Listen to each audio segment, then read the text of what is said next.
रहीम। रब करीम जा लखा एहसान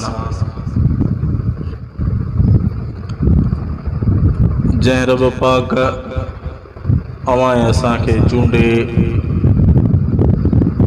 हिन बरकत भरी महफ़िल में शिरकत नसीब फरमाई आहे। सभई चओ अल्हम्दुलिल्लाह।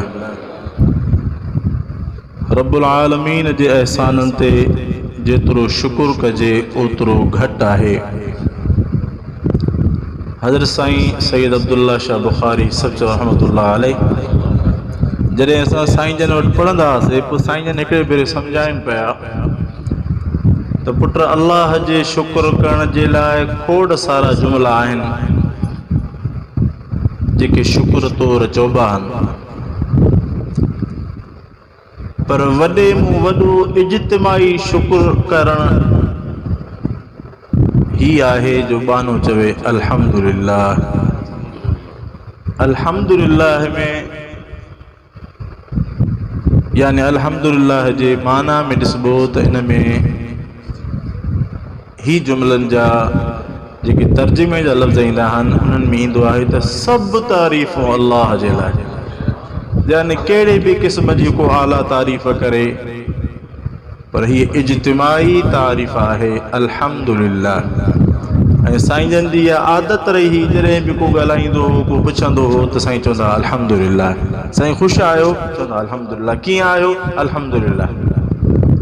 वॾे में वॾा इहे लफ़्ज़ यादि रखण जहिड़ा आहिनि। इहा नसीहत अल्लाह ताला असांखे इन्हनि सोढ़नि ॻाल्हियुनि ते अमल जी तौफ़ीक़ नसीब फरमाए। बिरादरम साईं उस्ताद सैफुल्लाह साहब जन हमेशह पंहिंजे रूह खे सुमरा बिरादरी ऐं कुझु बक़ाया माण्हुनि खे दावत ॾेई हिकु रूहानी तस्कीन पाण बि वठंदा आहिनि ऐं इन मोमिननि खे बि बख़्शराईंदा आहिनि। खोड़ सारनि सालनि खां अवां ॾिसंदा हूंदो त असांखे बि इन मोहबत भरी महफ़िल में शिरकत जो मौक़ो ॾींदा आहिनि। अल्लाह खां दुआ घुरूं था त रब साईं जी या इन जे दोस्तनि जी महिनत असांजो या ॿियनि हज़रातनि जो अचणु ॿुधणु ॿुधाइणु पंहिंजी बारगाह में क़बूल ऐं मंज़ूर फरमाए। सभु आमीन चओसीं।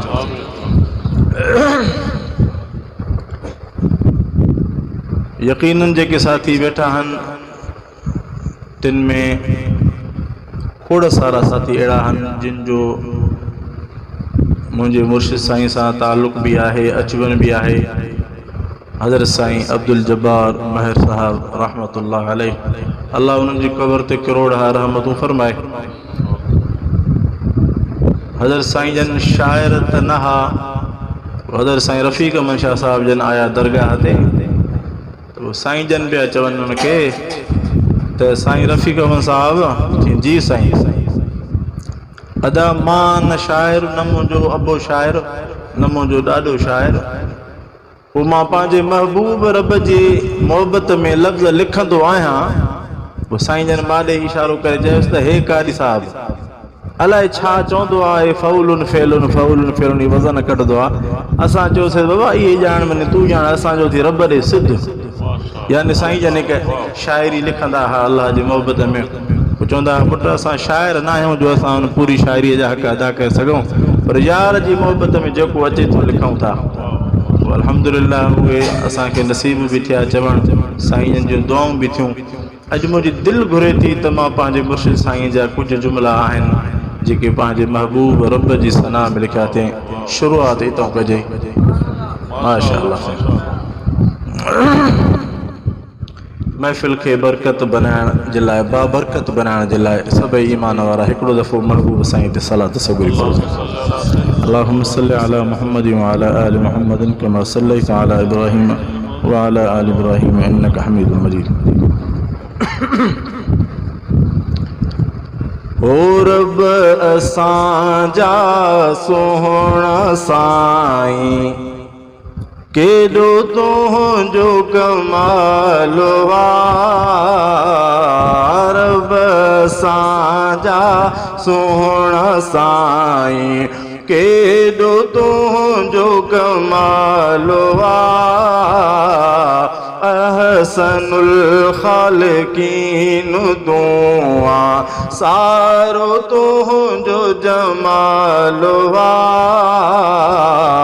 रब साजा सोहणा साईं केॾो तुंहिंजो कमाल अहसनुल ख़ालिक़ीन तूं सारो तुंहिंजो जमाल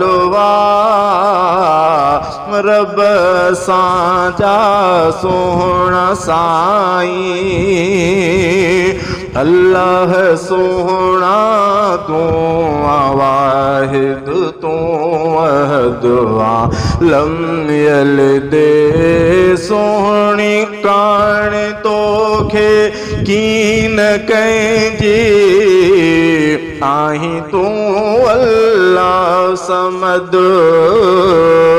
ओ पंहिंजी रज़ा में पियो हलाहीं ओ पंहिंजी रज़ा में पियो हलाहीं तोखे साईं सवालो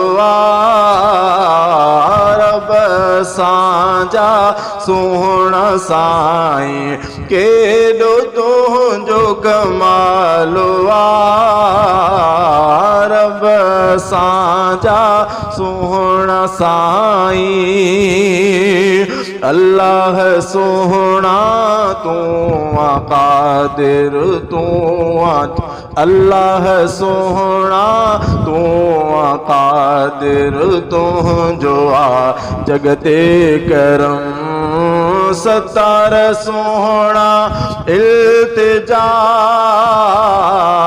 रखो असांजो भी भरम हो तो सिवा ॿियो केरु रखंदो तो सिवा ॿियो केरु रखंदो ॿिए खे कहिड़ी मजाल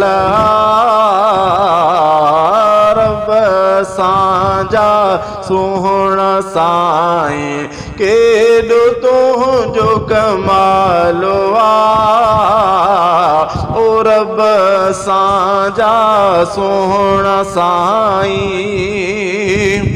साईं जन पंहिंजो नालो न ॾींदा शाइरीअ में पंहिंजे पोटे जो नालो ॾींदा हुआ इनामुल्लाह उन नंढड़े जो नालो हो जेका भी साईं जी शाइरी आई उन में नालो इनाम या इनामुल्लाह ईंदो हो आख़िरी मिसरे में साईं जा जुमला लिखियल हा अल्लाह सोहणा तुंहिंजो आहे ही इनामुल्लाह भी अल्लाह सोहणा तुंहिंजो आहे ही इनामुल्लाह भी तूं रुगो राज़ी रहे बाकी दुनिया छा कबी ओ उथंदे वेहंदे सुम्हंदे घुमंदे साईं उथंदे वेहंदे घुमंदे सुम्हंदे रब अव्हांजो ख़यालो उथंदे वेहंदे घुमंदे फिरंदे रब अव्हांजो ख़यालो ओ रब साजा सोहणा साईं केॾो तुंहिंजो कमाल अहसनुल ख़ालिक़ीन तूं सारो तुंहिंजो जमाल रब साजा सोहणा साईं।